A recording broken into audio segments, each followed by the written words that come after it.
Olá, meus queridos e amados irmãos, quero nessa noite cumprimentar a todos com a paz do Senhor Jesus, amém? Meus amados, como nós prometimos, nós iremos trazer a terceira aula desse quarto trimestre de 2022, que tem por tema as abominações do templo. Nós atrasamos um pouco as aulas, porque por motivo de enfermidade nós estamos há 6 meses tratando uma bactéria com um problema de saúde. Tá certo, irmãos? Mas eu creio que é um processo que Deus permite que nós passemos, mas a vitória é certa em nome de Jesus. O apóstolo Paulo, lá em Romanos, capítulo de número 8, versículo de número 28, ele vai dizer que todas as coisas contribuem para o bem daqueles que amam a Deus e são chamados segundo o seu decreto. Então eu já quero cumprimentar a todos que estão entrando na nossa live com a paz do Senhor. David Lima, seja muito bem-vindo, querido. Samuel Gomes, meu nobre querido amigo estimado, a quem tenho muito carinho, muito respeito, muita consideração. Que Deus abençoe, seja muito bem-vindo nessa noite. Está conosco o irmão Jean Douglas, Miqueia Silveira, Cleiton Henrique Oficial. Sejam todos muito bem-vindos, amados. Deus tem colocado em nossos corações esse projeto de nós transmitirmos as escolas bíblicas dominicais. Esses dias a gente passou sem transmitir por problemas de saúde. Eu peço aos irmãos que orem pela nossa vida. É um problema que quer atingir a nossa corda vocal, a nossa voz, que é exatamente o instrumento de transmitirmos a palavra de Deus até você. Tá bom? Queridos, eu quero só pedir aos irmãos que estão entrando conosco na live, que por gentileza, compartilhe essa live com os teus grupos do Instagram, do Facebook, do WhatsApp, monta os chats, as salas de vídeo e vai compartilhando essa live com o máximo possível de pessoas. O nosso propósito aqui, queridos, não é autopromoção, o nosso propósito não é aparecer, não é ganhar seguidores. O nosso propósito aqui é glorificar o nome de Cristo, toda honra e toda glória e todo louvor seja dada única e exclusivamente ao nome de Jesus. Segundo lugar, promover o reino de Deus com a pregação do Evangelho. E terceiro, alcançar o máximo possível de pessoas para serem impactadas, transformadas e libertas por esta palavra. Esse é o nosso propósito único e singular nesta noite, tá bom? Isso, vai. Nosso querido irmão Diácono Márcio França. Diácono Márcio França é um amigo meu de longas datas, porque tenho muito carinho, porque tenho muito respeito. Que Deus abençoe o irmão Márcio. Seja muito bem-vindo, fique bastante à vontade conosco. E eu peço só que o Senhor compartilhe essa live para que muitas pessoas, centenas de vidas, sejam edificadas através da pregação da palavra de Deus, tá bom? Irmão Farias Alves Freitas, seja muito bem-vindo, a paz do Senhor Jesus. Carlos Tavares, Deus abençoe. Meus irmãos, vocês estão entrando aí, que não conhecem ainda o meu canal no YouTube, tá certo? Vai lá, você digita Eduardo Medeiros e você ativa o sininho, aperta inscreva-se e ativa o sininho em todas, para que você receba de primeira mão todos os trabalhos, os vídeos, as lives que nós postarmos lá. Inclusive, essas nossas lives aqui de ministrações das lições das escolas bíblicas, vai para o meu canal também, tá bom? Você que quer rever a aula, alguns pontos que você perdeu, talvez, porque você está no culto ou está em outro lugar e não deu para ver, vai no meu canal, Eduardo Medeiros, se inscreve, deixa lá o like, tá bom? E os seus comentários para que a nossa comunidade possa crescer cada vez mais, o algoritmo do YouTube entenda que o nosso conteúdo é relevante, é interessante e lance para que outras pessoas assistam, tá bom? Então vai lá, dá essa força pra gente, irmãos, no Jesus, tá bom? Tamo junto aí, Diácono Márcio. O Márcio é meu amigo lá do Papoco, né? Eu quero já mandar um abraço para todos os meus amigos fraternos aí no Papoco, na Assembleia de Deus, Ministério Bela Vista, meu amigo Romário, né? O Romário, não sei se ele vai entrar hoje. Que Deus abençoe o Romário, a sua família, Mo Lázaro também, né?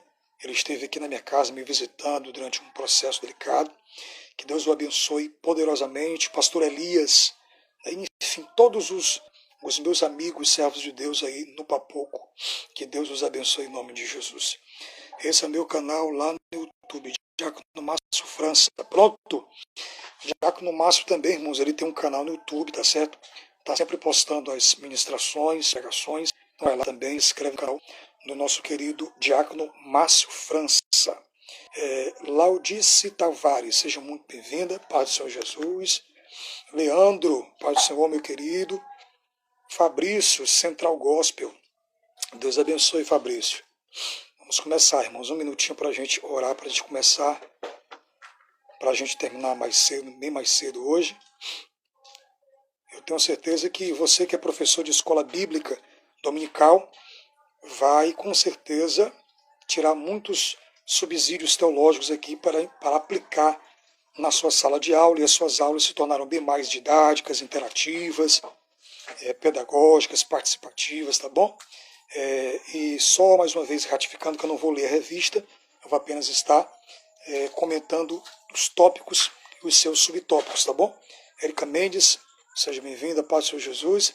Vamos chegando, meu povo, e eu peço mais uma vez que, por gentileza, os irmãos e as irmãs que estão entrando na live, compartilhe essa live com o máximo possível de pessoas que você puder.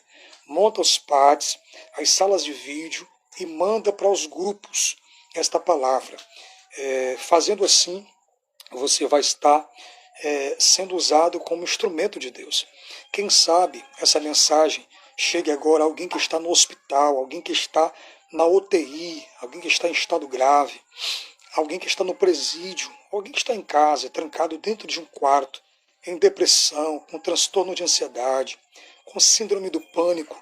E essa mensagem pode sim trazer esperança, trazer consolo, alento e conforto e vida para essas pessoas. Então seja um instrumento de Deus para abençoar outras pessoas. Não deixe só para você. Compartilhe para outros a palavra de Deus. Deus abençoe. Roxburg Carter. Seja muito bem-vindo. Carlos Tavares, a paz do Senhor Jesus, meu amigo. Vamos começar, né? Pedir aqui também para que a minha esposa, a nossa querida irmã Josélia Fausto também, se puder compartilhar essa live, né? Para muitos irmãos, eu agradecerei também. Meus irmãos, nós iremos orar agora, vamos entrar nessa aula. Só deixando aqui bem claro aos irmãos que será uma aula bem simples, tá? Eu vou trazer alguns subsídios, algumas informações importantíssimas para acrescentar aí, para somar na sua sala de aula. Tenho certeza que vai te ajudar. Durante a semana, até domingo, a gente vai colocar em dias as escolas bíblicas para a glória de Deus, tá bom? Vamos orar?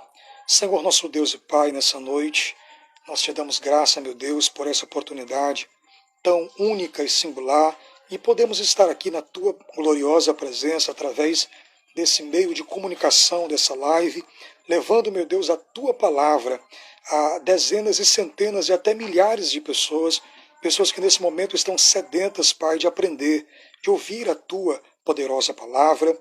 Essa mensagem possa chegar, meu Deus, a lares de pessoas que nesse momento estão se sentindo sem esperança, trancadas dentro de um quarto escuro, em depressão, com transtorno de ansiedade, com síndrome do pânico, com doenças, meu Pai, emocionais, psicossomáticas. Que a Tua palavra entre agora, meu Deus, como vida, como esperança para essas pessoas.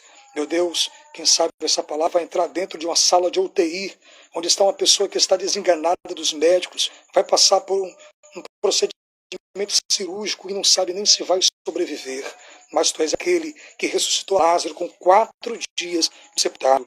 Tu és o mesmo Jesus que ressuscitou o filho da viúva de Naim, a filha de Jairo, e Tu não mudou. A Tua palavra vai, meu Deus, na carta aos Hebreus, que Tu és o mesmo ontem, hoje e será eternamente o mesmo Deus. Alcance essa pessoa agora. Eu quero, Pai, profetizar milagres, cura divina. Eu quero profetizar libertação para essa pessoa que está, meu Deus, aprisionada, subjugada nas drogas, na cocaína, meu Pai, na maconha, no hipnol, meu Senhor, esse pai de família que está escravizado nas bebidas alcoólicas, transforme essa pessoa, liberte essa pessoa. A tua palavra diz em João 8:32, e conhecereis a verdade, e a verdade vos libertará. O 36 revela quem é essa verdade, se pois o Filho, o Cristo, o Messias, vos libertar, verdadeiramente sereis livres. Eu quero te apresentar, meu Deus amado, todos os meus queridos amigos, irmãos aqui, que estão entrando conosco na live, as nossas irmãs também. Abençoe Paulo Sérgio, Dan Produções, o Helder Santos. Que o Senhor abençoe, meu Deus amado, todos os teus servos nessa noite. E todas as pessoas, Pai, vão ouvir essa live, vão ouvir a ministração, serão edificadas com a sua fé alavancadas para a glória do nome de Jesus. Espírito Santo, toma minha mente, toma a minha voz, as minhas amígdalas, a minha garganta e me dá, meu Deus, raciocínio rápido, objetividade, uma mensagem profunda e concisa para os nossos corações. Fale não o que nós queremos ouvir, mas aquilo que nós precisamos ouvir da tua parte. Em nome de Jesus eu te oro e te agradeço. Amém.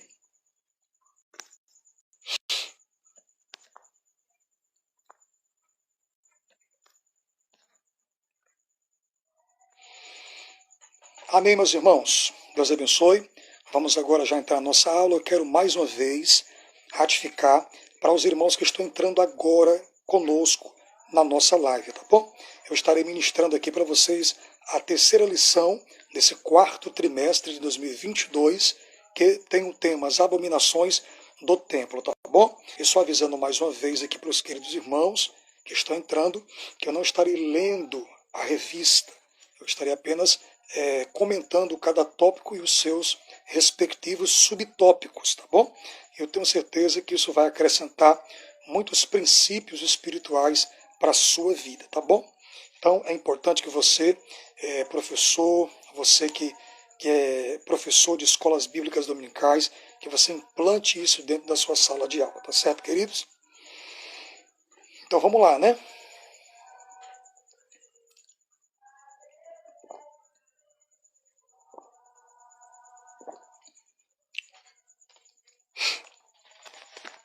Vamos lá, queridos. A lição de hoje, o tema já falei, as abominações do templo, tá certo? Vamos falar um pouco sobre o perigo da idolatria, né?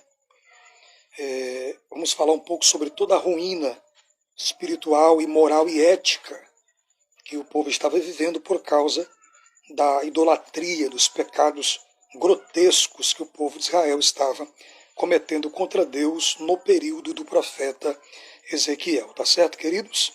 Então vamos para o texto áureo que se encontra no livro do profeta Ezequiel, no capítulo 8, versículo 6. Eu peço aqui, encarecidamente, aos irmãos que estão em casa, se você tem acesso ao exemplar bíblico, por gentileza, eu peço que você abra a sua Bíblia comigo, independente da versão, da tradução da Bíblia, seja João Ferreira de Almeida, atualizada, corrigida, se é a versão católica. Se você tem aí ao seu alcance, à sua disposição, um exemplar bíblico, por gentileza, acompanhe conosco a leitura que iremos fazer. Abra sua Bíblia no livro do profeta Ezequiel, no capítulo de número 8. E, após a leitura, eu peço que você mantenha a sua Bíblia aberta, não feche ela, porque nós iremos discorrer em toda essa visão, né, que o Ezequiel teve aqui no capítulo 8 do seu livro, tá bom? Muito bem, vamos lá. Textual Ezequiel, capítulo 8, versículo 6. Que diz assim, irmãos. E disse-me, filho do homem, vês tu o que eles estão fazendo? As grandes abominações que a casa de Israel faz aqui, para que eu me afaste do meu santuário, mas verás ainda maiores abominações, tá bom? Vamos para os objetivos específicos da nossa lição. São 3. Primeiro, expor a visão do capítulo 8 do livro. Segundo, destacar as imagens de ciúmes, oculta aos animais e répteis e os 70 anciões. Terceiro objetivo, tratar a respeito do ritual de Tamuz e dos adoradores do sol, tá bom? Leitura bíblica em classe, ou a leitura base dessa lição, está no livro de Ezequiel, capítulo 8, versículos 5, 6, 9, 12, 14 e o 16, tá bom? Vamos lá, versículo 5. E disse-me, filho do homem, levanta agora os teus olhos para o caminho do norte. E levantei os meus olhos para o caminho do norte. E eis que da banda do norte, à porta do altar, estava esta imagem de ciúmes, à entrada. O 6. E disse-me, filho do homem, vês tu o que eles estão fazendo? As grandes abominações que a casa de Israel faz aqui, para que me afaste do meu santuário? Mas verás ainda abominações maiores. Vamos para o 9 agora, queridos. Então me disse, entra e vê as malignas abominações que eles fazem aqui. Agora vamos pular para o 12. Então me disse, vistes, filho do homem, o que os anciãos da casa de Israel fazem nas trevas, cada um nas suas câmaras pintadas de imagens, e eles dizem, o Senhor não nos vê, o Senhor abandonou a terra. Agora vamos para o 14. Ele levou metade da porta da casa do Senhor, que está da banda do norte, e eis que estavam ali mulheres assentadas, chorando por Tamuz. Agora vamos pular para o último verso que leremos, que é o 16. E levou-me para o átrio da casa do Senhor, e eis que estava a entrada do templo do Senhor, entre o pórtico e o altar, cerca de 25 homens de costas para o templo do Senhor, e com o rosto para o oriente, e eles adoravam o sol, virados para o oriente. Boa noite, irmão Ederson Santos, Dan Produções, Paz Mano, Pai do Senhor, meu querido, seja muito bem-vindo, nosso querido Dan Produções. Então, amados, já fizemos a leitura bíblica oficial da lição que nós iremos tratar, tá certo? Então vamos trazer aqui, dentro de uma fala introdutória, antes de nós entrarmos propriamente dito no corpo da lição, nós vamos aqui trazer uma introdução para você, tá bom? Queridos, aqui no capítulo 8 do profeta Ezequiel, ele recebe de Deus uma visão. Deus o toma pelos cabelos e o leva em visão. Não que Ezequiel não foi no físico, gente. Ele foi transportado em uma visão. É como se você estivesse na frente de um computador, do celular ou da sua televisão. Deus trouxe imagens e visões para Ezequiel. Ele estava na sua casa, ele estava acompanhado de alguns anciãos do povo, de alguns líderes, do povo, de alguns conselheiros do povo. E aqui no capítulo 8 ele recebe uma visão. Foi a segunda visão que o profeta Ezequiel recebe, porque a primeira visão está no capítulo de número 1. Ele tem a visão da glória de Deus, ele tem a visão dos querubins, quando ele estava ali à beira do rio Quebar, ali no cativeiro de Babilônia, tá bom? A título de introdução, esse capítulo 8, dessa visão que o profeta Ezequiel tem, ele está dividido em cenas, pelo menos 4 cenas. A primeira cena que nós temos é a estátua indecente, capítulo 8, versículos 5 e 6. A segunda cena que temos são as imagens e os incensários, capítulo 8, versos 7 a 13. A terceira cena, as mulheres chorando por Tamuz, que era o deus da fertilidade, o deus da prosperidade para os povos pagãos da época. Isso se encontra no capítulo 8, versos 14 e 15. E a quarta cena, o culto aos astros, capítulo 8, versos 16 até os versos 18. E se nós observarmos, é muito importante que você, professor, e você também, aluno, leia todo o capítulo 8 do livro do profeta Ezequiel, para que você chegue a um raciocínio, para que você entenda a palavra. Você precisa ler, interpretar e aplicar. Para que você tenha a capacidade de interpretar um texto, você precisa examinar todo o seu contexto, porque o texto ele é explicado e interpretado à luz do seu contexto.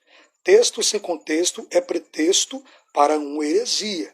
Então, se você não souber observar bem e fazer uma interpretação, uma exegese, tirar do texto, extrair do texto as informações corretas que o texto quer nos informar, quer nos transmitir, você vai acabar fazendo exegese errada e vai acabar pregando uma heresia. Você vai fazer, em vez de uma exegese, tirar do texto, você vai fazer uma exegese. Você vai acabar querendo colocar a sua ideia, o que você pensa, o seu achismo no texto. Por isso que é importante, eu estou sempre alertando aqui, avisando a você que é professor, você que é aluno, que está estudando as lições bíblicas, que você faça uma leitura completa de todo o capítulo que está sendo abordado, que está sendo discorrido, para que você tenha uma compreensão melhor, uma visão mais periférica, uma visão mais abrangente e panorâmica daquilo que está sendo tratado. Então, já falamos aqui da divisão desse capítulo, né, das 4 cenas em que ele está dividido. Outra coisa interessante também para você, professor, você precisa aplicar isso na sua sala de aula, é que há uma palavra recorrente no capítulo 8 de Ezequiel. Essa palavra é abominações. No versículo 6, vai falar de grandes abominações. Ainda no 6, parte B, vai falar de maiores abominações. No verso 9, vai falar de as malignas abominações. Então, abominação é uma expressão que é recorrente em todo o livro de Ezequiel, muito especialmente no capítulo que nós estamos aqui trabalhando, que é o capítulo de número 8. Então, essa palavra é uma palavra-chave da lição que nós estamos estudando com vocês aqui. E é importante nós trazermos aqui o significado etimológico, tá certo, dessa palavra. Abominação é uma expressão hebraica, tolevar, que traz a ideia daquilo que é repulsivo, daquilo que é repugnante, daquilo que é detestável, daquilo que é contrário à natureza divina. Quando nós analisamos o Antigo Testamento, essa palavra ocorre se referindo também a alimentos impuros, Deuteronômio capítulo 14, verso 3. Você vai ver também referências a isso em Isaías 41, verso 24. A prática de sacrifícios de criança, quando as crianças eram oferecidas a Moloque. Deus vai prevenir o povo acerca desses costumes pagãos idólatras, lá em Deuteronômio capítulo 12, versículo 31. Também no livro do profeta Malaquias, capítulo 2, verso 11, essa palavra vai também se referir a casamentos mistos. Deus havia dado uma ordem incisiva, uma ordem taxativa e categórica aos filhos de Israel. Se quiserem casar, casem com mulheres da sua parentela, mulheres da sua nação. Não procurem mulheres das nações pagãs para casar. Então, essa palavra abominação também está atrelada a casamentos mistos. Também é chamada de abominação. E toda a atividade dos ímpios também recebe essa expressão, abominação. Então, a grosso modo, a abominação é tudo aquilo que é ofensivo, é hostil à natureza divina. Observe comigo Ezequiel, capítulo 8, versículo 17, vai trazer uma explicação bem simples desta palavra, dessa expressão, né, dessa terminologia abominação. Acompanhe comigo, Ezequiel 8,17. Então me disse, vistes, filho do homem, a coisa mais leviana para a casa de Judá do que essas abominações que fazem aqui, havendo enchido a terra de violência, tornam a irritar-me, e ei-los a chegar o ramo ao seu nariz. Vamos ler o 18. Pelo que também eu procederei com furor, e o meu olho não poupará, e nem terei piedade, ainda que gritem aos ouvidos com grande voz, eu não os ouvirei. Entendeu, queridos? Então, nós trouxemos para você aqui a terminologia, né? O significado da expressão abominações. É tudo aquilo que é repulsivo, tudo aquilo que vai contra a natureza divina de Deus. O primeiro ponto sobre a visão. Esse primeiro tópico tem 3 subtópicos. O primeiro subtópico é a segunda visão. O segundo subtópico é a visão das abominações no templo. E o terceiro, como entender as visões que Deus dera ao profeta Ezequiel. A segunda visão, eu expliquei para vocês aqui a princípio que Ezequiel ele teve a primeira visão no capítulo 1, embora a primeira lição nós estudamos o capítulo 3, ele teve uma visão, né, da glória de Deus, os querubins que vinham de uma roda dentro de outra roda, e ele teve uma experiência sobrenatural e transcendental com Deus. Essa visão já é a segunda visão que ele vai ter. E segundo alguns estudiosos, segundo alguns comentaristas bíblicos, eles dizem que da primeira visão para a segunda visão há um intervalo de tempo de 1 ano e 8 meses aproximadamente, tá bom? Uns falam 1 ano e 8 meses, outros falam 1 ano e 2 meses. É um intervalo, o lapso de tempo entre a primeira visão de Ezequiel no capítulo 1 e essa segunda visão agora no capítulo 8 que nós estamos aqui tratando, tá bom? Muito bem. Então vamos lá, queridos. Vamos continuar a nossa visão, tá bom? É interessante, queridos, aqui no capítulo 8, versículo 3, acompanhe comigo. Ele vai expressar como se deu essa experiência profunda que ele teve com Deus. Estendeu a forma de uma mão e me pôs pelos cabelos de minha cabeça, e o Espírito me levantou entre a terra e o céu e me trouxe a Jerusalém em visão de Deus, até a entrada da porta do pátio de dentro, que olha para o norte, onde estava colocada a imagem dos ciúmes, que provoca o ciúme de Deus.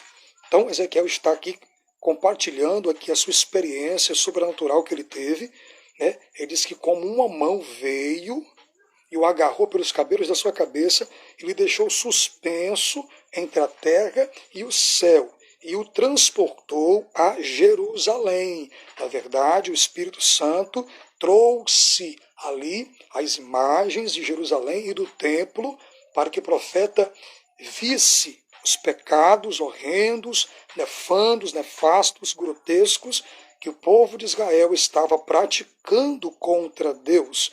Deus estava explicando para Ezequiel, agora respondendo o profeta, por que Deus enviaria um juízo, um castigo impenitente sobre o povo, exatamente por causa da idolatria, por causa dos pecados que o povo estava cometendo contra Deus. Então, Ezequiel ele tem uma visão preterista, uma visão local.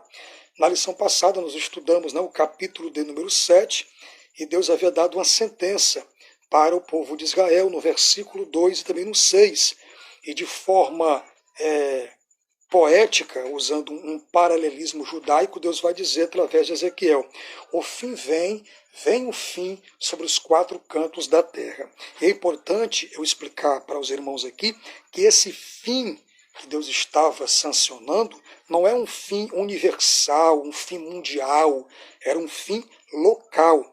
Esses 4 cantos da terra aqui não são os 4 pontos cardeais, esses 4 pontos da terra da terra de Israel. Era um juízo local que Deus enviaria sobre eles e que se cumpriu quando Nabucodonosor veio com os babilônicos, derrubou os muros, destruiu o templo, levou os utensílios sagrados para a Babilônia.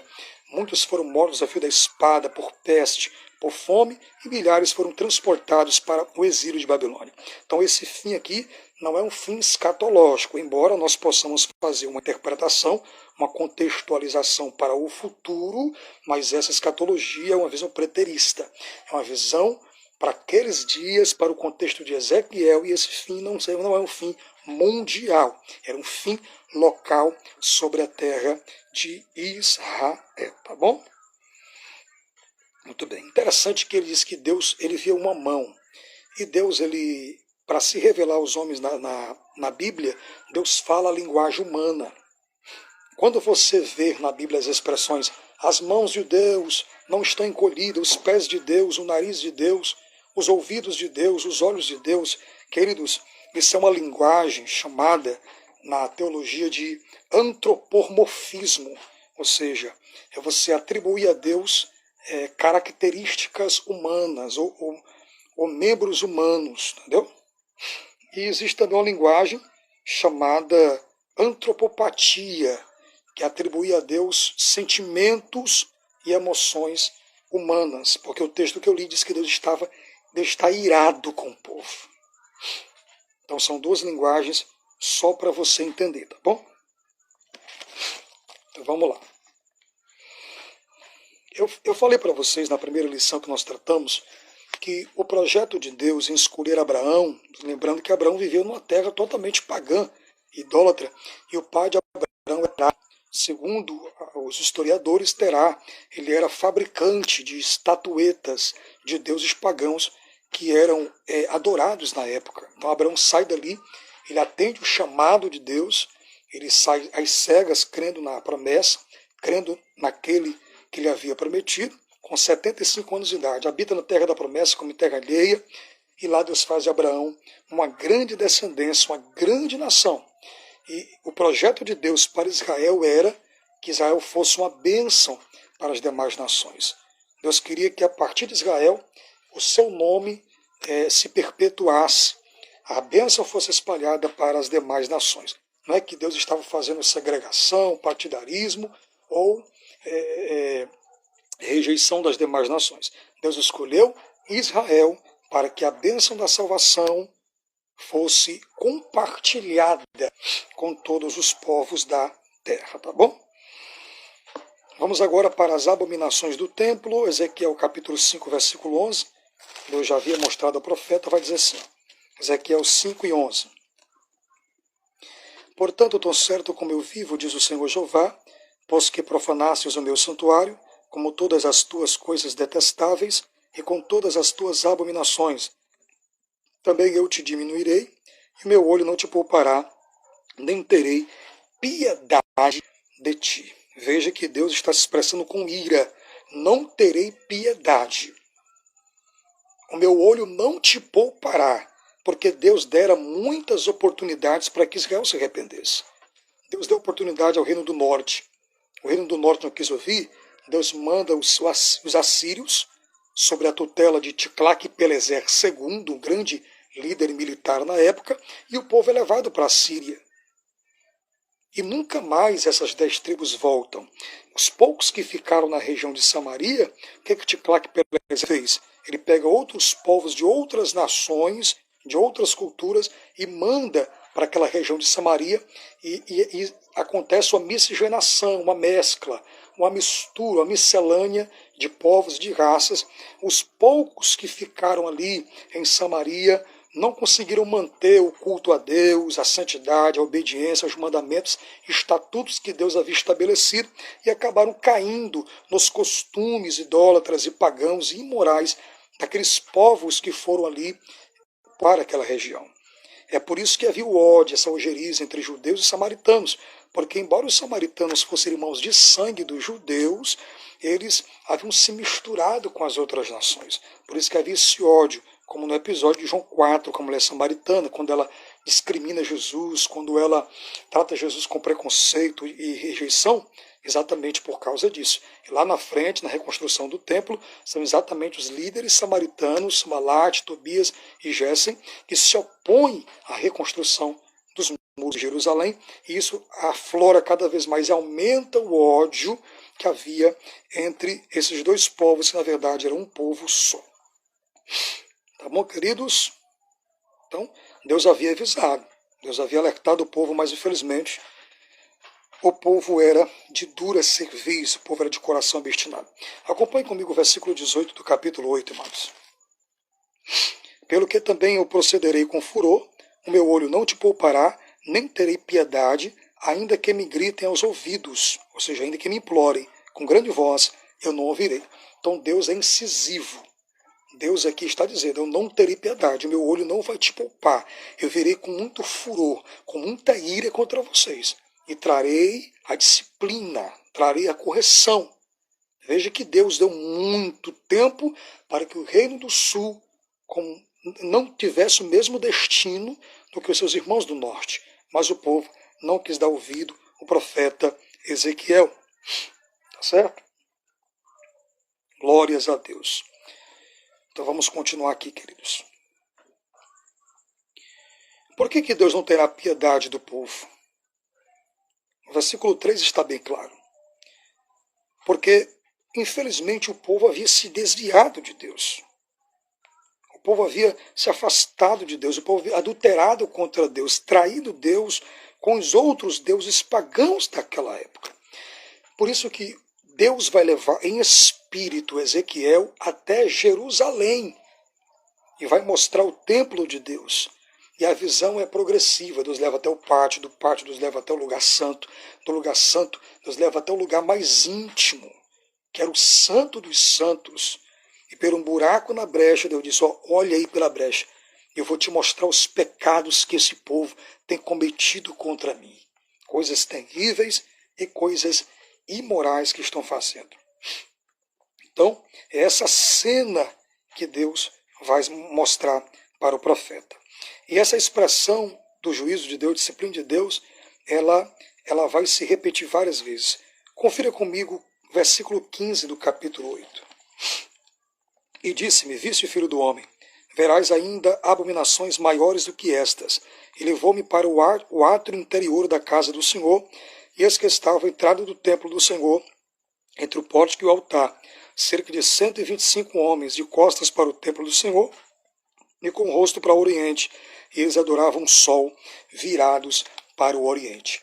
Todos esses pecados idólatras estavam acontecendo dentro da casa do Senhor. Sejam todos bem-vindos, estão entrando agora.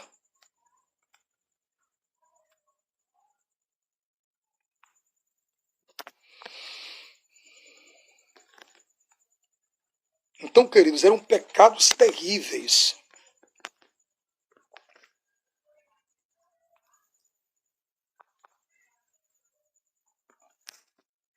Que o povo estava cometendo contra Deus. O grau de abominação era tão alto, tão grande, que Deus ele já tinha prevenido isso, já tinha precavido isso, já tinha avisado em Deuteronômio. Não houve remédio para Judá. Porque Deus, na sua onisciência e na sua presciência, Deus conhecia o coração duro que o povo tinha. Deus sabia que, embora ele levantasse os seus profetas como atalaia para avisá-los acerca do juízo eminente de Deus que viria e trazê-los ao arrependimento, à metanoia, à mudança de mente, infelizmente o povo não quis dar ouvidos, não quis dar atenção nem crédito à voz dos atalaias, dos profetas que Deus levantou. Tanto levantou profetas no reino do norte, como no reino do sul, para precavê-los dos seus pecados e para falar do juízo de Deus. Mas infelizmente o povo não quis dar ouvido os profetas de Deus. E eles acabaram quebrando o primeiro mandamento que está em Êxodo capítulo 20, versículos 4, 5 e 6. Confira comigo. Êxodo capítulo 20, versos 4, 5 e 6.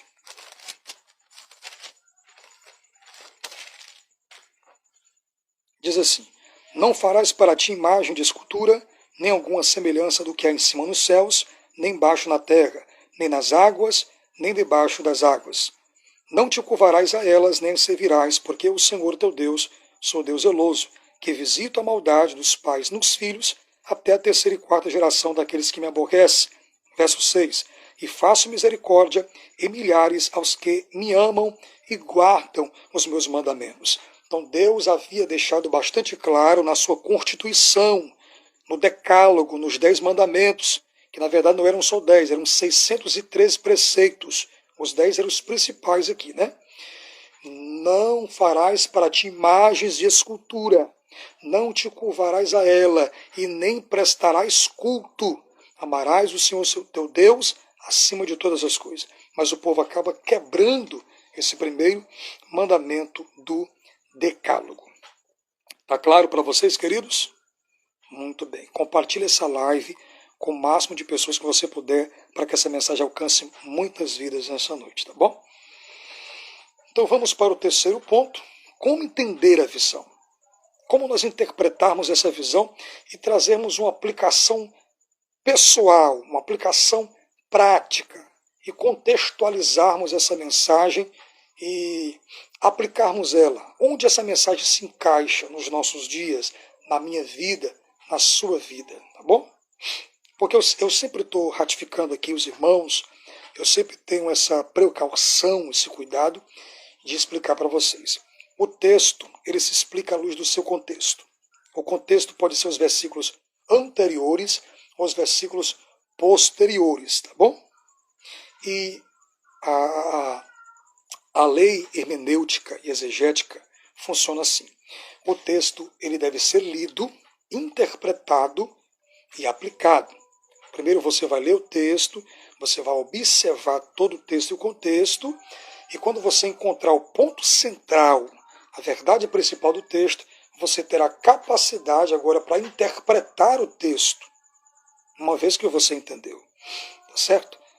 Então, em terceiro lugar, depois que você leu o texto, observou o texto, encontrou a verdade central, a chave do texto, e interpretou o texto, agora você terá condições para aplicar esse texto. Entenderam? Isso é hermenêutica.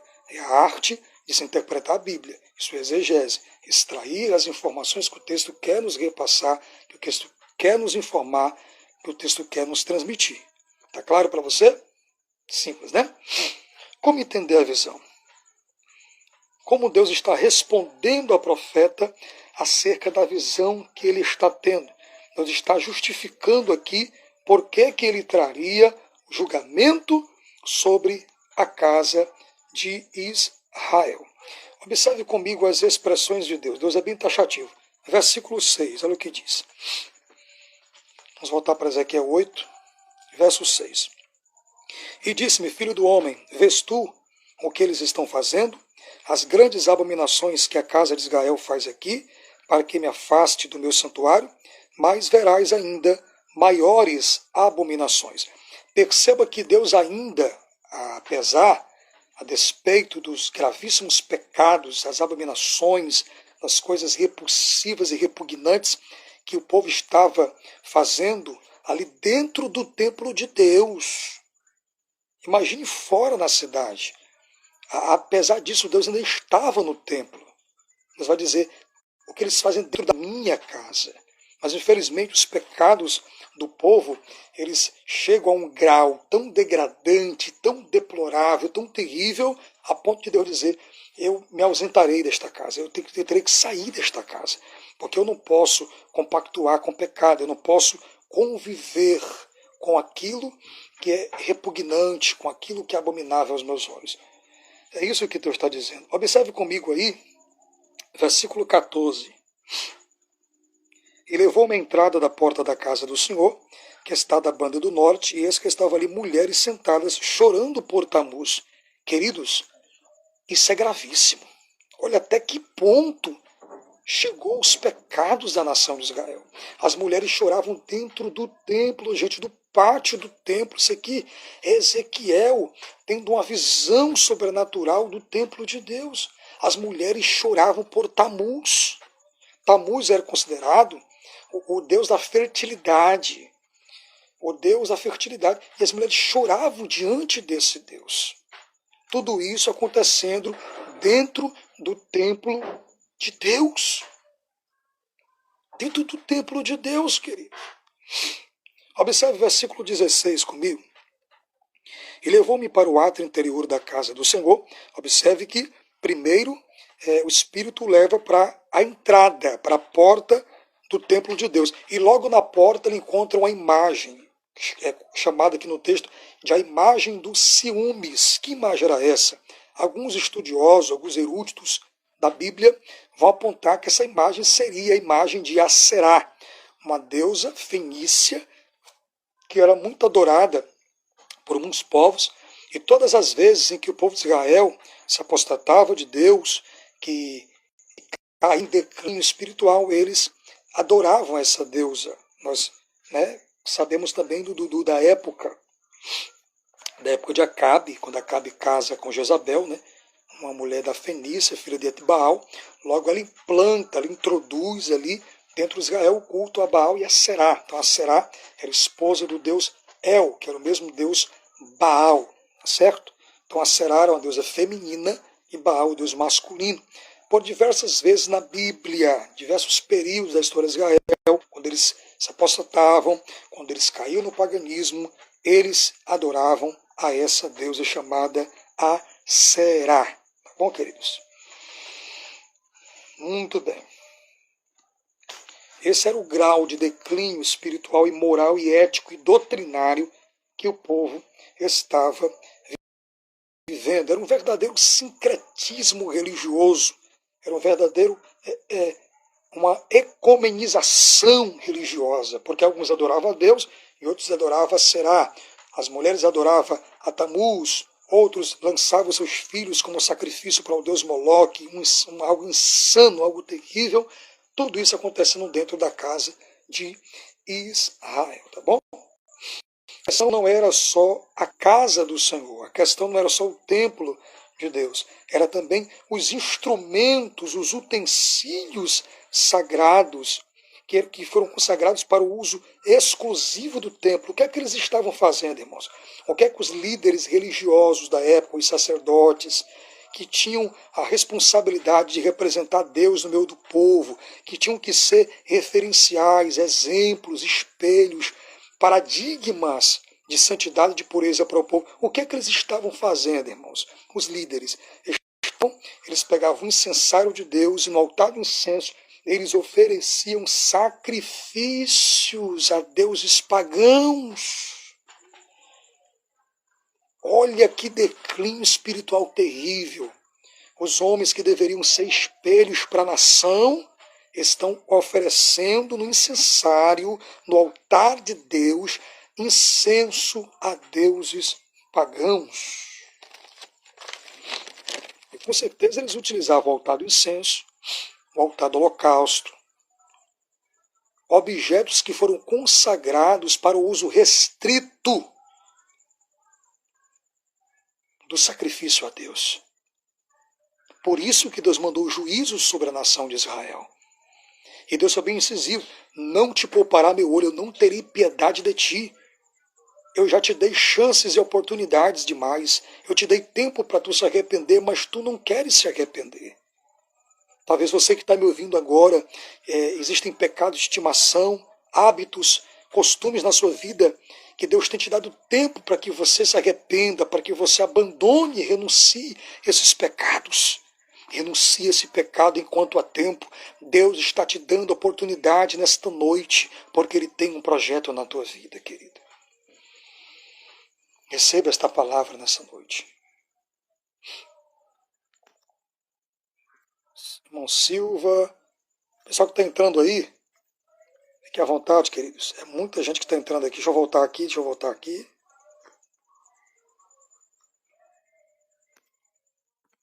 É muita gente que está entrando aqui. Estou indo já para a parte final, viu, da nossa lição. Deixa eu abraçar meus amigos e irmãos que estão entrando aqui. É muita gente. Paulo Sérgio. Eu estou crendo. Ricom Daniel. É muita gente entrando aqui, viu, irmãos? Sintam-se abraçados, sejam todos bem-vindos aí à nossa live. É muita gente, viu?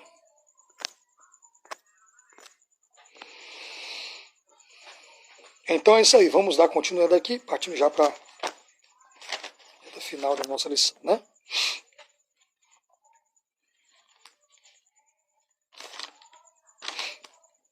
Queridos, todo o povo havia se corrompido, infelizmente. Os profetas não profetizavam mais de Deus, com exceção de Ezequiel.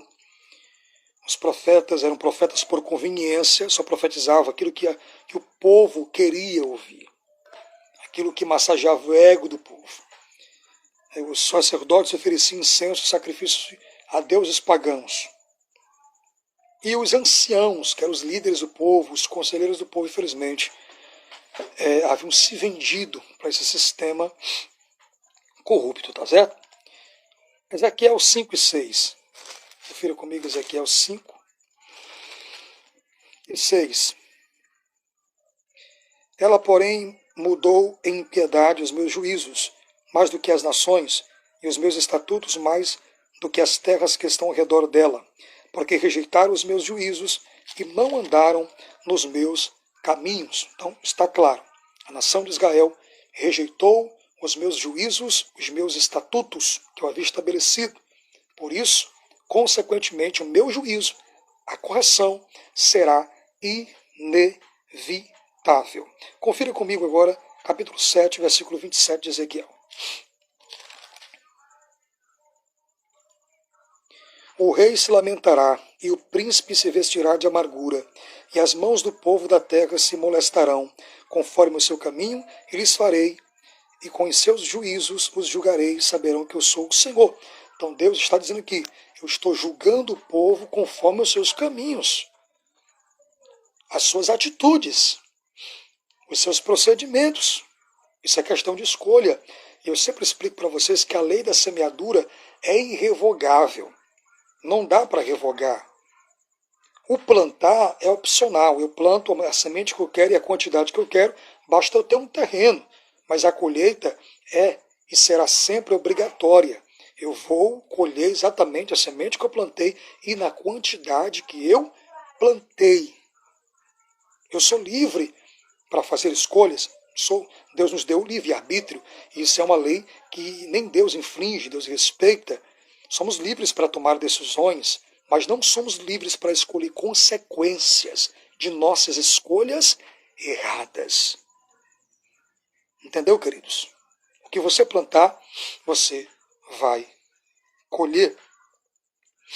Então, Deus estava tratando o povo de acordo com os seus caminhos. Vamos falar um pouco agora sobre quais eram estas abominações que o povo estava cometendo dentro do templo, do lugar sagrado de culto a Deus.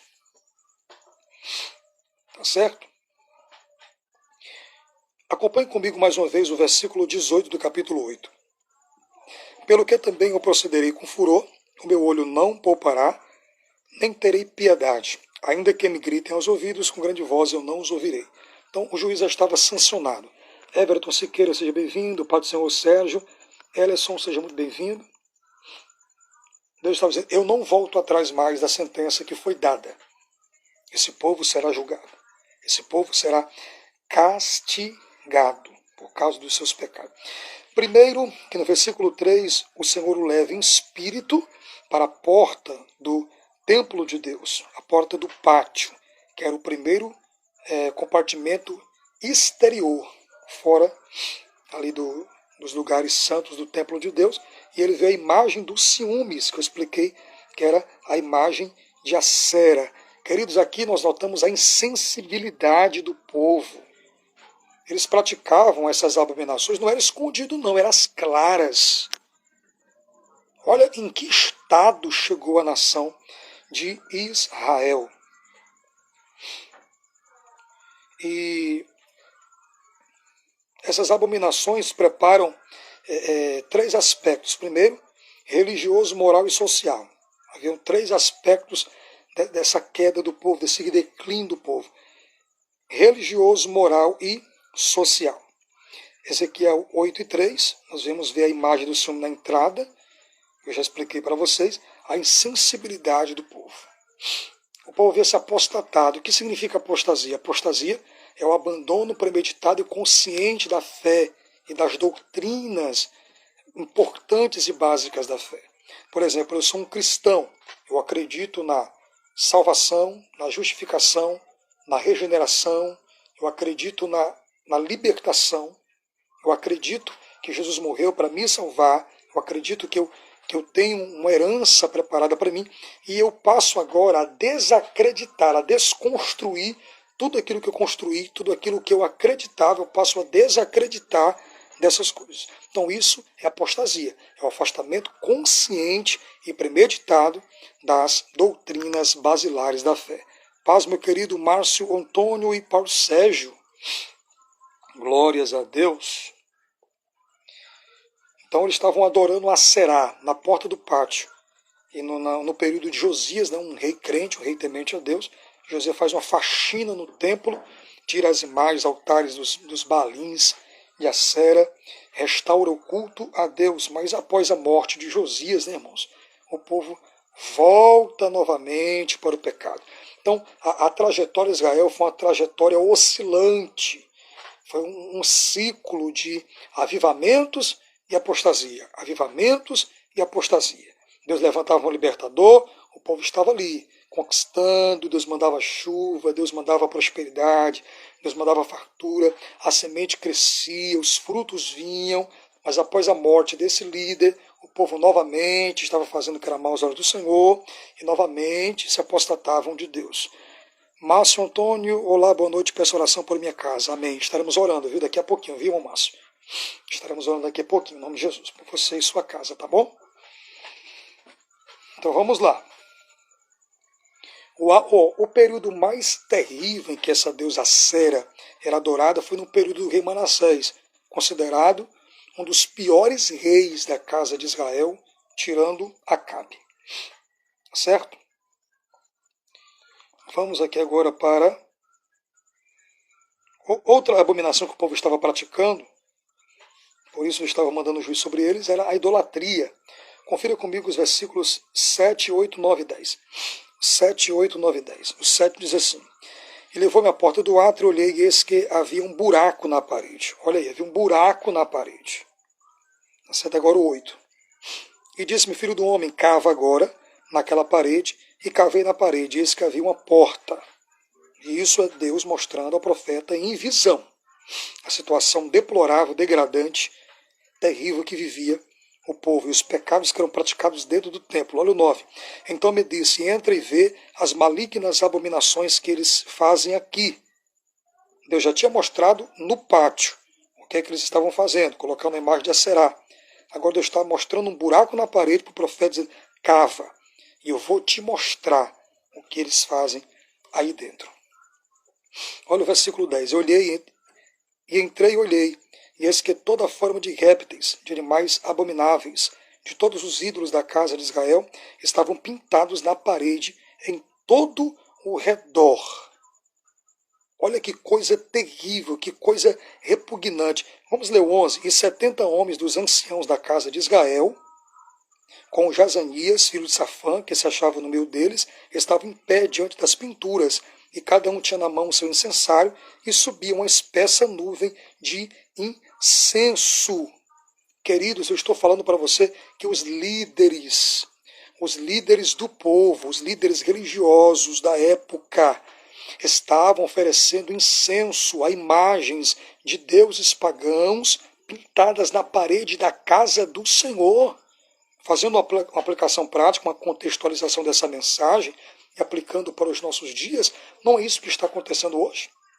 Infelizmente, os cultos hoje em dia não são mais cristocêntricos. Cristo não é mais o centro do nosso culto, da nossa devoção. Estamos vendo culto a homens, culto a celebridades, culto a personagens, cultos antropocêntricos, cujo centro das atenções é um homem. Pessoas que idolatram pregadores, idolatram cantores, que eram para ser adoradores, que eram para transmitir a palavra de Deus, estão transmitindo, queridos, um culto à personalidade. Infelizmente, nós estamos vivendo esse período. Francisco Cláudio, sendo bem-vindo.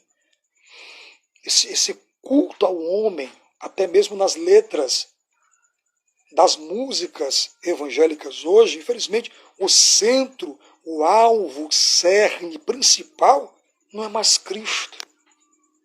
Não existem mais louvores falando de vinda de Jesus, de santificação, de regeneração, mas são letras que falam do homem. É um culto humanista feito ao homem. E nós sabemos que no reino de Deus não existem estrelas. Enquanto o sol da justiça estiver brilhando, estrela não brilha. Só quem brilha é Cristo. Muito cuidado, você pregador que me escuta, não deixe o sucesso, os aplausos, tá certo? Os elogios subir para a cabeça. Quando alguém chegar para você e dizer assim, você canta bem, você prega bem, diga, meu irmão, glória seja dadas ao nome do Senhor Jesus. Ele tem sido misericordioso comigo. Transfira esta glória para Deus, porque toda honra e toda glória é dada para Ele. Ele disse no livro de Isaías, eu não reparto a minha glória com ninguém, eu não dou o meu louvor a imagens de escultura, a ídolos. E ídolo não é só uma imagem de gesso, de pedra, não. Ídolo é tudo aquilo que ocupa o lugar de Deus na minha vida. É tudo aquilo que eu devoto tempo, que eu devoto atenção. Como Juliano Acho que é isso. Nunes, Deus abençoe. Então isso é ídolo. Tá certo, queridos? Além das coisas aparentes que aconteciam dentro da cidade, que todo o povo via, Deus também vai mostrar para Ezequiel as coisas que aconteciam internamente dentro do templo de Deus. Em Mateus capítulo 6, versículo 19, vai falar sobre o tesouro, o coração. Onde está o seu tesouro? Está o seu coração. Aquilo que você demanda tempo, aquilo que você ama, aquilo que você adora, é que vai ocupar o seu coração. Entendeu? Vamos ler lá, vamos lá. Mateus 6, 19. Uma das maiores lições do Sermão do Monte que Cristo está dando para os discípulos e para nós. Mateus 6, 19. Até o 21, diz assim, ó. Não junteis tesouros na terra, onde a traça e a ferrugem consomem, e onde os ladrões minam e roubam. Mas ajuntai tesouros onde nem a traça nem a ferrugem consomem, e onde os ladrões não minam nem roubam. Pois onde estiver o vosso tesouro, ali estará o vosso coração. Então, essa palavra está bem clara, queridos. Aquilo que você supervaloriza, aquilo que você dá tempo, dá atenção e cultua, é aquilo que é o seu Deus. Infelizmente, nós podemos citar exemplos aqui de ídolos contemporâneos. O celular, as redes sociais, que infelizmente vivemos uma sociedade líquida, uma sociedade muito conectada, né, com as redes sociais. As pessoas não largam o celular por nada. Isso se torna um ídolo. Porque isso tem roubado o tempo de oração, que você não tem mais, o tempo de leitura da Bíblia, porque você dedica mais tempo às redes sociais, ao Facebook, Instagram, do que a ler a Bíblia, do que o seu devocional com Deus, a sua intimidade com Deus. Outro ídolo contemporâneo aqui que nós podemos destacar, esse sempre foi um ídolo, é o dinheiro. O apóstolo Paulo vai dizer que o amor ao dinheiro é a raiz de todos os males. Atenção, não é o dinheiro. Pastor Daniel Rodrigo, seja bem-vindo. Evangelista Vanderlei Dias. Nice. Isso é verdade. É o amor ao dinheiro, é o apego exacerbado, é a avareza, que é a raiz de todos os males. O dinheiro é um ótimo servo, mas é um péssimo senhor. Então, dinheiro é para ser administrado, e não você deixar o dinheiro te dominar. Você precisa ser o gestor e o senhor do dinheiro, daquilo que Deus tem lhe dado, tá bom? Então é isso aí, queridos. Isso se torna um ídolo na vida de muitas pessoas. Jesus conta uma parábola em Lucas, eu não vou ler porque é um texto extenso, nós estamos caminhando para o fim, Lucas 12, do 13 a 21, do rico insensato, um homem rico. E ele era, na verdade, um grande visionário, um grande latifundiário, alguém que tinha uma visão ampla, né? E ele era um homem próspero. A Cíntia Castro, Deus abençoe. Seja bem-vinda. E esse homem, a plantação dele deu 100%. Amém, boa noite, Pai do Senhor. Pai do Senhor, Evangelista Vanderlei, Deus abençoe você, viu? A colheita foi tão farta que os celeiros não comportaram, né, o tanto de cereal, de trigo que deu. E ele derrubou os celeiros pequenos e construiu celeiros maiores. E no ápice de sua soberba, de seu orgulho, de sua avareza, ele faz um monólogo com a própria alma e diz: farta-te minha alma, come, bebe e descansa, porque tens em depósito alimento e comida para muitos dias. Ou seja, eu não tenho falta de nada. Queridos, o que Jesus está condenando aqui não é o obter riquezas, não é ter dinheiro, entendeu? Possuir riqueza, alguém rico, próspero, não é pecado. Tanto que na Bíblia Sagrada, tanto no Antigo Testamento como no Novo Testamento, nós iremos ver pessoas que temiam a Deus, como Abraão, Isaac, Jacó, José, Davi, Salomão, que eram ricos, mas eles eram senhores da sua riqueza. Porque a Bíblia diz, o próprio Jesus vai dizer, lá em Mateus capítulo 6, versículo número 24, que ninguém pode servir a dois senhores. Ou você vai amar um, ou vai odiar o outro, vai se dedicar a um em detrimento do outro.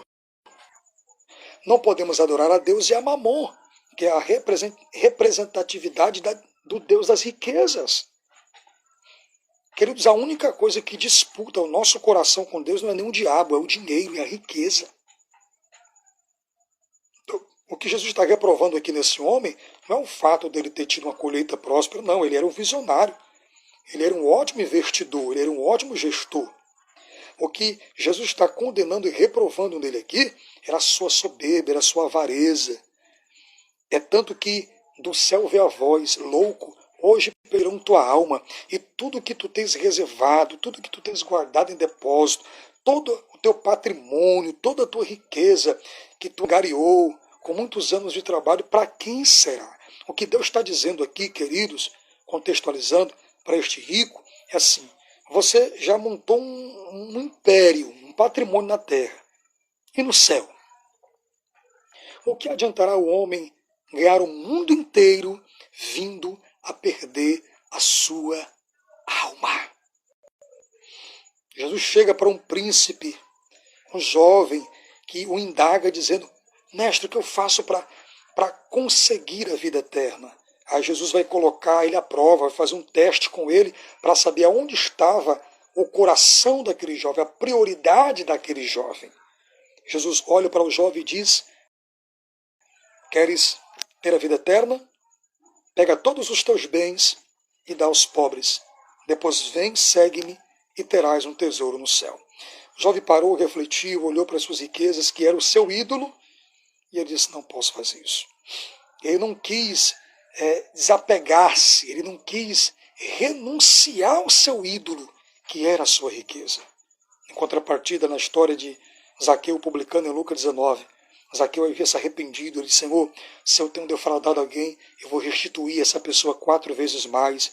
Eu vou dar metade dos meus bens aos pobres. Queridos, Deus não divide a sua glória com ninguém. Ou existe Deus no seu coração, ou existe outra coisa. Ou Cristo é o centro da sua vida, ou outra coisa, ou é o dinheiro, ou é a fama, ou é os aplausos, ou são o tanto de seguidores no Facebook, no Instagram, no YouTube, ou é um jogador de futebol, um artista, um ator. Tudo isso se tornam deuses na nossa vida. Até um carro. Tem pessoas que idolatram um carro, idolatram a casa. Tem até maridos que idolatram as esposas, esposas que idolatram o marido. Querido, ame a Deus acima de todas as coisas. Jesus foi bem claro em Mateus capítulo 6, versículo de número 36. Buscai em primeiro lugar o reino de Deus e a sua justiça, e todas as demais coisas vos serão acrescentadas. Entenda bem, Jesus não está mandando você negligenciar sua família, desprezar sua família e deixar de desempenhar os seus papéis sociais em casa, no trabalho. Nada disso. O que ele está dizendo é prioridade. Priorize o que é espiritual, porque quando você prioriza o reino de Deus, quando você se dedica às coisas de Deus, a consequência é que Deus irá multiplicar na sua vida tudo o que você precisa, porque a preocupação dos discípulos lá em Mateus 6 era comer, beber e vestir. E Jesus vai dar uma lição para eles, vai dizer: olha para as aves dos céus, elas ajuntam em celeiro, elas plantam, elas colhem? Não, mas o Pai do céu as alimenta. Olhai para os lírios do campo, que eu vos digo que nem Salomão, em todo o seu esplendor, em toda a sua pomposa glória, se vestiu como eles. E eles estão lá, bonitos agora, mas depois secam e são lançados no fogo. Vocês têm mais importância do que os lírios, do que os pássaros. Eu tenho cuidado de vocês. O que Jesus está ensinando é isso. Priorize o meu reino, façam a minha obra, orem, jejuem, leiam a minha palavra, pregue o meu evangelho, porque fazendo assim eu irei sustentá-los e providenciar todos os recursos necessários que vocês precisam. É isso que Jesus está ensinando. Prioridade. Qual é a sua prioridade? Qual é o ídolo que tem roubado do seu coração o lugar que pertence a Deus? Será que são os programas, as novelas, o entretenimento? Porque infelizmente existem igrejas, queridos, que eles usam o entretenimento para atrair as pessoas. Querido, o método que você usa para crescer a igreja, para trazer as pessoas para a igreja, você tem que continuar usando. No dia que você parar de dar entretenimento para a igreja, ela vai esvaziar. E sabemos pela Bíblia que o que enche uma igreja, o que salva os pecadores, o que traz um avivamento de crescimento, de quantidade, de qualidade para a igreja, nunca foi entretenimento, mas foi a palavra pregada. Foi a palavra de Deus, Atos 2,42. E eles perseveravam na doutrina dos apóstolos, na comunhão, no partir do pão e nas orações. E em cada alma havia temor. E muitos sinais e prodígios se faziam por intermédio dos apóstolos. E era um a alma do outro. A ponto dos que tinham mais condições, vendiam suas propriedades e bens e traziam ali aos pés dos apóstolos, e eles repartiam com todos quantos tinham necessidade. Eles comiam juntos, em comunhão, com alegria e singeleza de coração, e Deus ia aumentando, acrescentando os números dos que iam sendo salvos. Até sacerdotes obedeciam à fé. Então, os grandes avivamentos da Bíblia e da história, eles foram gerados através da exposição da palavra de Deus.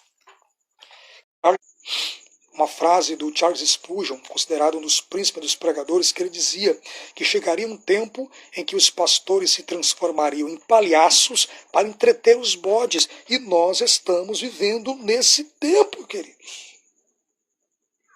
Estamos vivendo nesse tempo em que estão fazendo do evangelho meio de vida, profissão, projeção financeira. A briga hoje em dia na igreja não é por almas. A briga é por números. A briga é pelo lucro. A preocupação da maioria dos líderes hoje não é mais pelo bem-estar da ovelha, se ela está bem alimentada, se ela está bem protegida, mas é com a lã, aquilo que dá lucro, aquilo que dá retorno. Não são pastores, são verdadeiros mercenários da fé, são charlatões, são aproveitadores, são oportunistas que se aproveitam da boa fé dos fiéis para se promoverem, para lucrar, para angariar altos recursos financeiros, patrimônios e contas gordas no banco. Mas todos estes líderes vão prestar conta com Deus e um dia estarão frente a frente com o Senhor no dia do juízo final.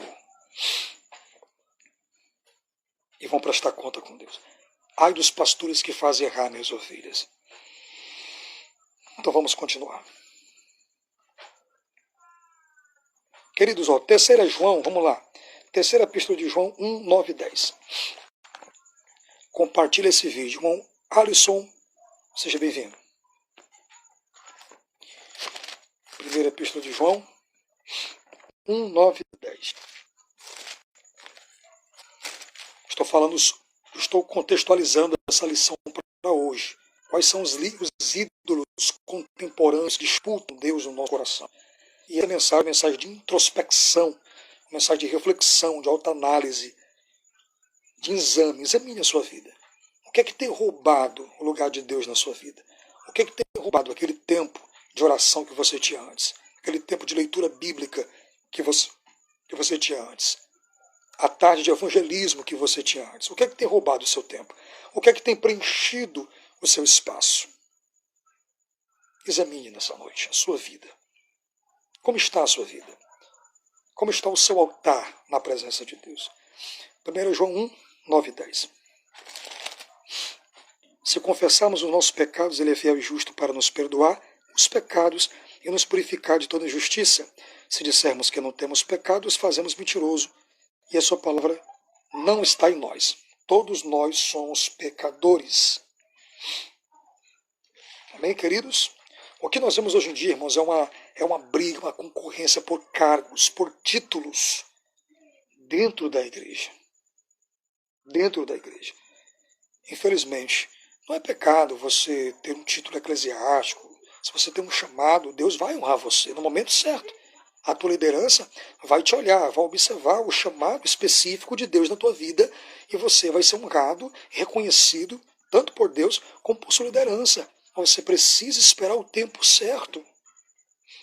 O que eu vejo de pessoas usando os seus cargos, a sua patente para menosprezar as pessoas, menosprezar as ovelhas, querido, dentro da casa de Deus, da igreja, todos nós, pastor Tiago Souza, seja bem-vindo, Pai do Senhor, somos ovelhas.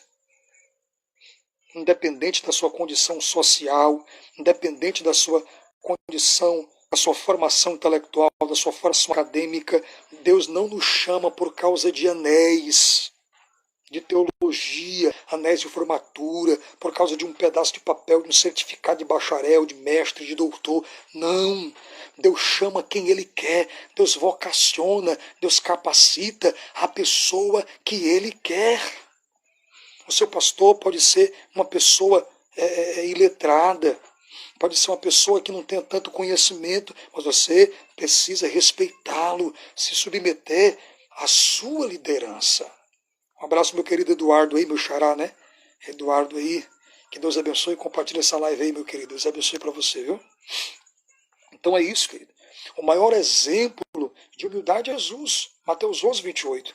Jesus vai dizer, aprendei de mim, que sou manso e humilde de coração. Jesus, o Filho de Deus, ele foi o maior exemplo de simplicidade e de humildade. E o maior exemplo de orgulho, de prepotência, de soberba é Satanás. É Satanás, meu querido. O proverbista Salomão vai dizer que a humildade precede a honra. Quanto mais humilde você for, mais Deus vai te honrar. Deus vai te levar a lugares que o teu dinheiro, que o teu nome, nem as amizades influentes que você tem podem levar.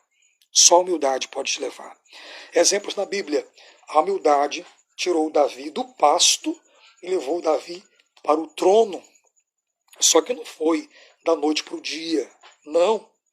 Como esse evangelho fácil que prega hoje de micro-ondas. O camarada vai dormir auxiliar e acorda apóstolo. Não. Foram 14 anos de sofrimento, perseguido por Saul, querendo matá-lo, dos 17 aos 30, até que Deus honrou Davi. Porque Davi foi humilde. José, vendido pelos seus próprios irmãos, escravo na casa de Potifar, caluniado e incriminado pela esposa de Potifar, anos na cadeia, até que Deus o fez ministro, um cargo inédito na história do Egito. Então, a humildade vai te levar a lugares, a posições que o dinheiro não vai te levar, que marqueteiros não vão te levar, que amizades grandes não vai te levar. Isso é humildade. O próprio Jesus, irmãos, ele se submete à vontade do Pai. E Paulo vai narrar isso com muita categoria na carta aos Filipenses, capítulo 2, a partir do versículo 5 até o versículo 10. Ali é um cântico que Paulo vai cantar. José Carlos, seja bem-vindo. E ele vai dizer, ele vai falar do mistério da encarnação de Cristo. Ele mesmo sendo Deus, porque Jesus era Deus, Isaías diz, ele é Deus conosco, não teve por usurpação ser igual a Deus, mas esvaziou-se.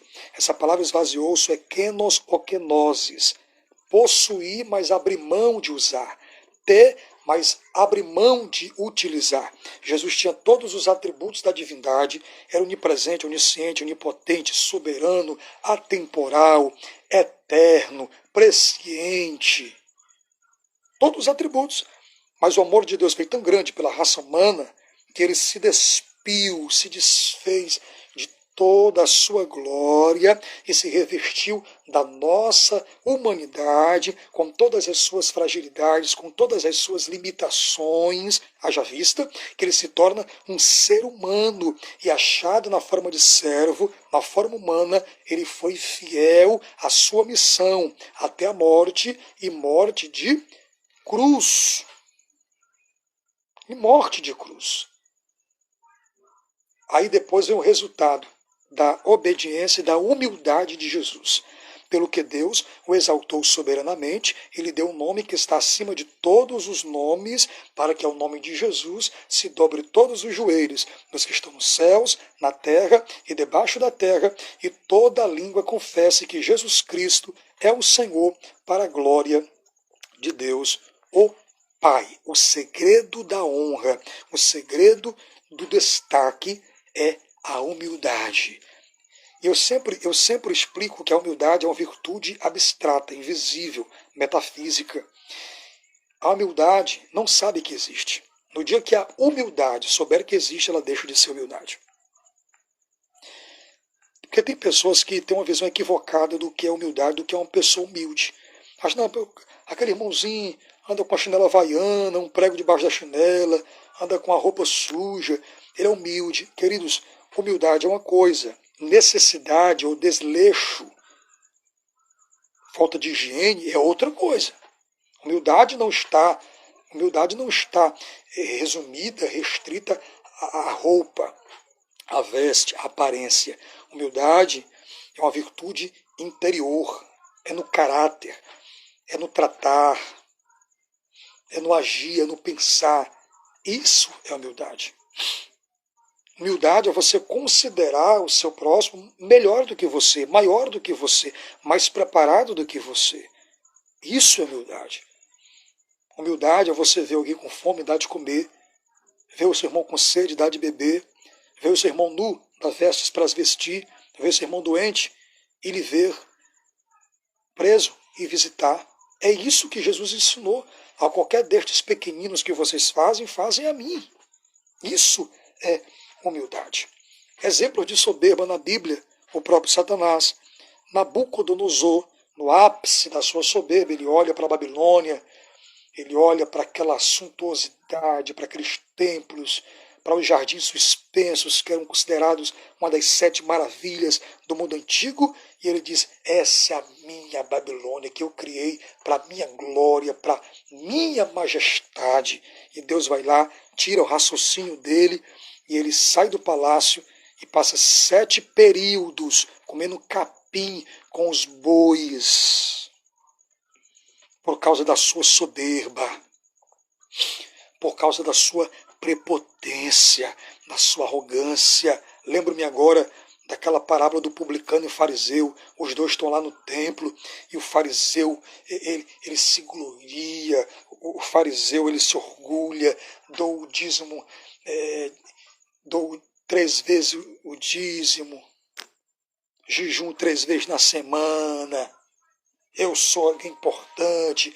E o publicano, coitado, de cabeça baixa, diz, Senhor, eu sou um miserável pecador, nem digno de olhar para o céu eu sou. Jesus olha para os discípulos e diz, quem vocês acham que saiu justificado da oração? O publicano, que era alguém odiado pelos judeus, que era alguém considerado traidor da pátria, alguém considerado pelos rabinos indigno de salvação, alguém que não poderia ser visto no Shabá, na sinagoga, para aprender da Torá, alguém que não tinha acesso ao templo, eram proibidos de entrar no templo, eram considerados pagãos, corruptos, imorais, porque eles trabalhavam para o império, cobrando impostos dos seus próprios patrícios, dos seus próprios compatriotas. Então havia um ódio dos judeus por parte dos publicanos, porque muitos ficavam ricos à custa de roubar os seus próprios irmãos. Então esses são exemplos claros para você. Outro exemplo claro de um camarada soberbo que Deus abateu, Herodes. Herodes Agripa I, lá em Atos 12, diz que quando Herodes subia no púlpito para falar, as pessoas gritavam, voz de Deus e não de homem. Em vez de ele transferir a glória para Deus, reconhecer que dele ele não tinha nada, ele recebia glória, ele ficava todo inchado, todo vaidoso, e diz a Bíblia que Deus, o anjo do Senhor, o feriu com uma doença mortal, e ele morreu comido de bichos que saíam de dentro do seu corpo, porque não deu a glória que é devida a Deus. Você que é pastor, você que é líder, você que lidera uma igreja, você que lidera um departamento, jovens, senhoras, missões, seja qual departamento for, você que é pregador da palavra, você que é cantor, receba essa palavra nesta noite. Nunca deixe o orgulho subir a sua cabeça. Nunca receba glória. Transfira a glória para Deus. Deus está te usando poderosamente, o teu ministério está sendo reconhecido, Deus está honrando você, seu nome está sendo soprado, você tem pregado em muitos congressos de grande envergadura, de grandes massas no Brasil. A glória é para Deus. Você canta bem, você tem um timbre aveludado, você tem uma extensão vocal boa. Glória seja dada ao nome do Senhor Jesus. Você tem um trabalho bom, ganha 4, 5, 3 salários, tem um carro bom na garagem, tem uma casa boa. Glória seja dada ao nome do Senhor Jesus. Você está com saúde, você, seus filhos, sua esposa. Glória seja dada ao nome do Senhor Jesus. Nunca se esqueça, tudo é para a glória de Deus. Paulo vai dizer, quer comais, quer bebais, quer façais qualquer outra coisa, faça tudo para a glória de Deus. Lembro-me agora dos fariseus, os líderes religiosos da época de Jesus, lá no capítulo 6 de Mateus, Jesus vai confrontá-los, vai refutá-los, porque eles quando oravam, eles faziam questão de orar em pé nas praças. Quando jejuavam, desfiguravam os rostos para mostrar aos homens que jejuavam. Quando eles davam esmolas, eles tocavam trombeta. Querido, o que Jesus está reprovando nos líderes religiosos da sua época não é o ato de orar, não. Orar é bíblico. O próprio Jesus ensina os discípulos a orar. Jesus disse, tudo o que pedirdes em meu nome, em oração, crendo recebereis. Pedi, pedi, dá-se-vos-á. Buscai, encontrareis. Batei, abri-se-vos-á. Não é o ato de orar. O que Jesus reprova nos fariseus é a motivação com que eles oravam. Eles oravam não era para glorificar a Deus, era para receber glória dos homens. Eles jejuavam, desfiguravam os rostos para mostrar que estavam jejuando, e davam esmolas e tocavam a trombeta. Tudo isso, a motivação, o propósito deles não era glorificar a Deus, era se promoverem. Eles faziam isso para que o povo olhasse para eles e dissesse, olha como esses homens são consagrados, olha como esses homens são santos. Querido, nós corremos o mesmo risco de estarmos fazendo a coisa certa, mas com a motivação errada. O que te move a orar? O que te move a pregar? O que te move a jejuar? O que te move a ajudar o teu próximo, a ajudar os necessitados?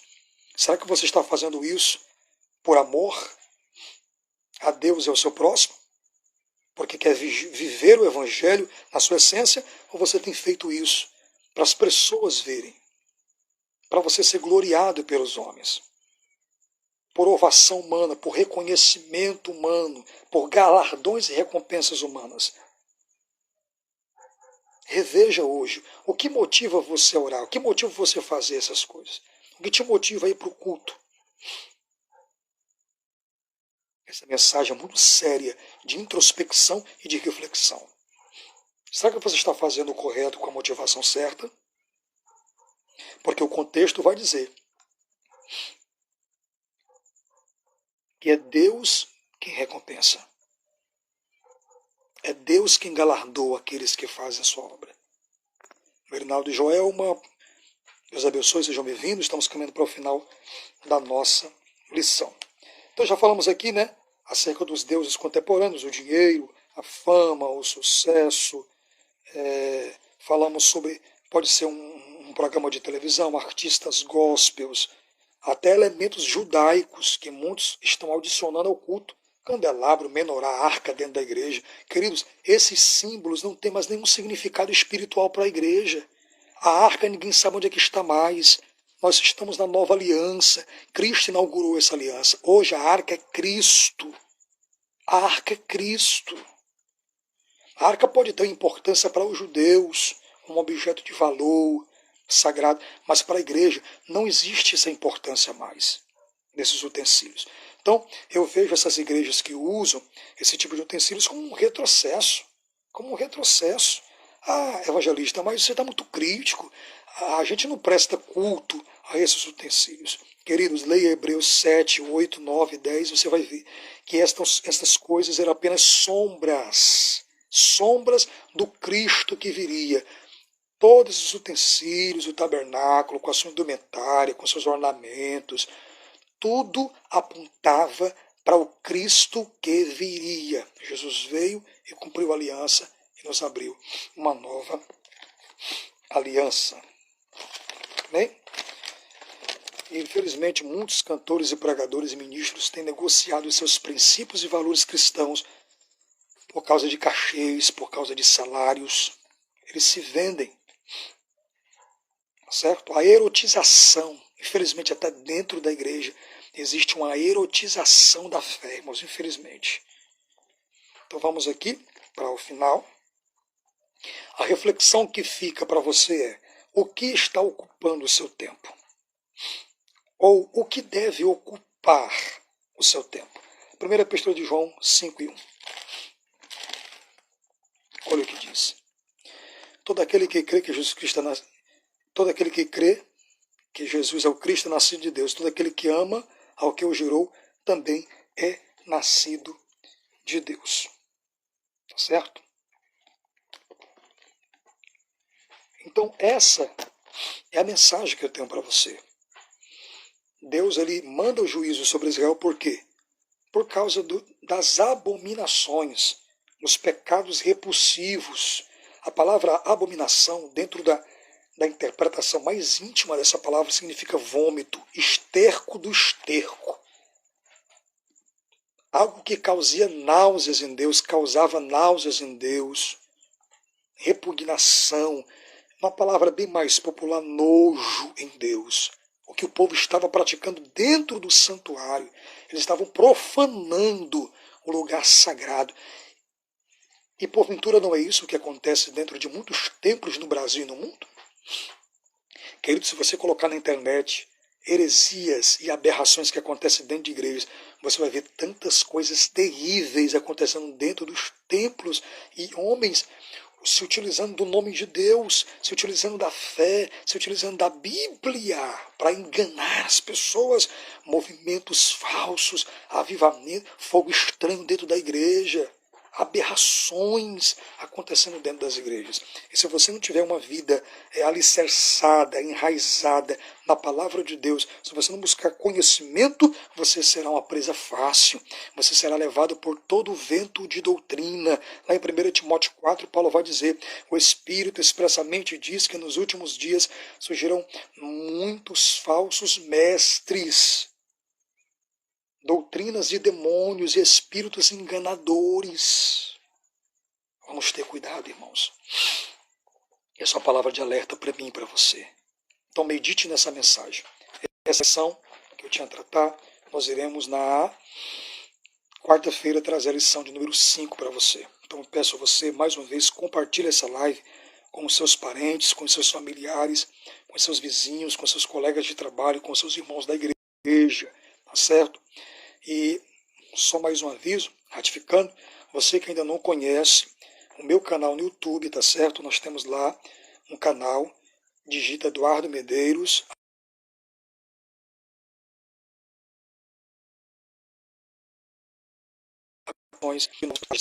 que nós estivermos fazendo, tá bom? Então que Deus possa, nessa noite,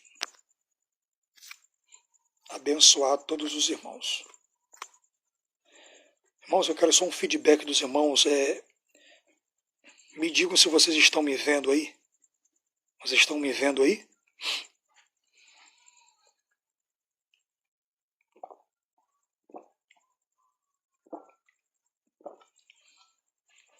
Irmão Paulo Sérgio, os irmãos que estiverem na live, me digam se vocês estão vendo a minha imagem, que dá um probleminha aqui no celular. Nós vamos orar agora, agradecendo a Deus. Muito obrigado, que mensagem maravilhosa. E essa aula vai estar lá no meu canal, tá bom? Compartilhe o nosso canal aí para que a nossa pequena plataforma possa crescer cada vez mais. Em nome de Jesus. Gabriel Vieira Silva, Pai do Senhor, seja muito bem-vindo. Vamos orar. Senhor, nosso Deus e Pai, queremos te dar graça por esta aula tão elucidadora, tão esclarecedora e tão edificante. Eu tenho certeza que essa mensagem vai alcançar muitas vidas, muitas pessoas. E eu creio, Pai, que a partir de hoje, uma introspecção foi feita dentro de muitos corações e essa pessoa resolveu mudar de vida. Essa pessoa que agora está ajoelhada no pé do seu notebook, no pé do seu smartphone, do seu celular, e está, meu Deus, agora fazendo uma reconciliação com o Senhor, porque reconhece que pecou, que errou, reconhece que estava levando um estilo de vida totalmente alienado do que Deus quer que ele viva, do que a palavra quer que nós vivamos. Perdoa essa pessoa, ela quer mudar de vida, ela quer ter uma nova mentalidade do reino de Deus. Levanta como pregador da palavra, como um grande líder, como, meu Deus, um cantor. Levante uma geração poderosa, meu Deus, de homens e mulheres, velhos e crianças, meu Deus, cheios do Teu Espírito Santo e de conhecimento da Tua palavra, para, meu Deus, que através deles o Evangelho possa ser, meu Deus, transmitido a muitas vidas, a muitas pessoas, e muitas vidas sejam edificadas pelo poder desse Evangelho. Meu Deus, alegra o coração do depressivo, refrigera, cura o enfermo, levanta o caído, fortalece os fracos, meu Deus, salva os pecadores, liberta os oprimidos para a Tua glória. E que nesta noite alcance os corações de todos aqueles que entraram conosco aqui, que compartilharam essa live. Que o Senhor abençoe todos eles, a minha vida, unja minhas cordas vocais, as minhas amígdalas, que toda rouquidão, que toda alteração caia por terra, toda enfermidade que quer me parar, que quer neutralizar o Teu projeto na minha vida caia por terra. E que eu tenha saúde para dar continuidade ao ministério e o projeto que Tu tens na minha vida e na minha família nessa terra. E assim, Senhor, fica conosco, recebe esse trabalho, tudo é para a honra e para a glória do Teu excelso nome. Essas bênçãos eu te oro, essas bênçãos eu te agradeço, em nome do Pai, do Filho e do Espírito Santo de Deus. Amém. Amém, graças a Deus. Queridos, eu já quero agradecer por todos os meus amados irmãos aqui, que entraram conosco nessa live, que compartilharam essa live. Que Deus em Cristo os abençoe, você, sua família, seu ministério, com ricas e abundantes bênçãos da parte do Senhor, tá bom? Eu espero que essa lição tenha te dado muitos subsídios, tá bom? Tenha te esclarecido muitas dúvidas que você tinha acerca desse texto, e você, professor, também, possa cada dia mais ter uma aula ótima na sua casa. Eu sei que as lições estão atrasadas, irmão, mas você estude de novo, tá bom? Estude de novo as lições aí na sua casa. Eu tenho certeza que as suas aulas se tornarão bem mais dinâmicas, interativas e pedagógicas para a glória de Deus, tá bom? Então, usando sempre a linguagem simples, tá bom? Você que é professor, tenha um cuidado disso. Não junte tantas informações que não dê para preencher o tempo. Então, seja rápido, dentro de 1h25, 1h30, você transmite uma lição com objetividade, bem clara, numa linguagem bem acessível, bem fácil, para que o seu público, para que os seus alunos possam compreender, entender e ter um culto racional, tá bom? Que Deus abençoe, fiquem na paz do Senhor, e vocês vão lá no meu canal, Eduardo Medeiros, e ativa o sininho, comenta lá e compartilha com os teus amigos, com os teus irmãos e com toda a tua família, em nome de Jesus.